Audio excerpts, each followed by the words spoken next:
श्री कृष्ण और कालिया सांप की कहानी। काफी समय पहले की बात है। यमुना नदी से जुड़ा हुआ एक मीठे पानी का सुंदर झील था। कहीं से एक बहुत ही जहरीला सांप वहां आकर रहने लगा, जिसका नाम था कालिया।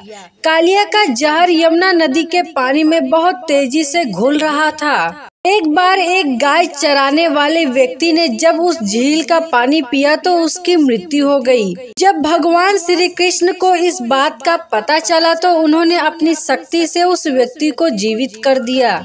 उसके बाद श्री कृष्ण उस झील के पानी में कूद गए। श्री कृष्ण पानी के बहुत अंदर गए और उस सांप को जोर जोर से पुकारने लगे।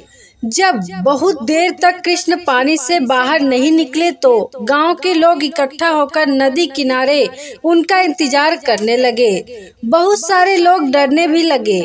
कुछ देर बाद पानी के अंदर से कालिया सांप कृष्ण के सामने आया और आते ही उसने कृष्ण पर आक्रमण कर दिया। कुछ ही देर में कृष्ण ने कालिया को जकड़ लिया और उसके सर पर चढ़ गए। कालिया 1000 सींग वाला सांप था। कृष्ण उसके सर पर तेजी से नाचने लगे और तेजी से नाचने के कारण कालिया सर्प के मुंह से खून निकलने लगा। यह देखकर कालिया की पत्नी पानी से ऊपर आई और उसने कालिया के जीवन की भीख मांगी।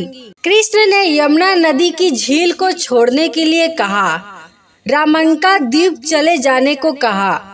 यह सुनकर कालिया बहुत ही खुश हुआ और वह यमुना नदी के उस सुंदर झील को छोड़कर अपनी पत्नी के साथ चला गया। साथ ही कृष्ण ने कालिया को आश्वासन दिया कि अब उन पर गरुड़ कभी भी आक्रमण नहीं करेगा, क्योंकि कालिया के सिर पर कृष्ण के पैरों के निशान पड़ चुके हैं। इस प्रकार कृष्ण ने कालिया सांप से गांव की रक्षा की। तो दोस्तों, आपको यह कहानी कैसी लगी? कमेंट बॉक्स में जय श्री कृष्ण लिखकर जरूर बताएं।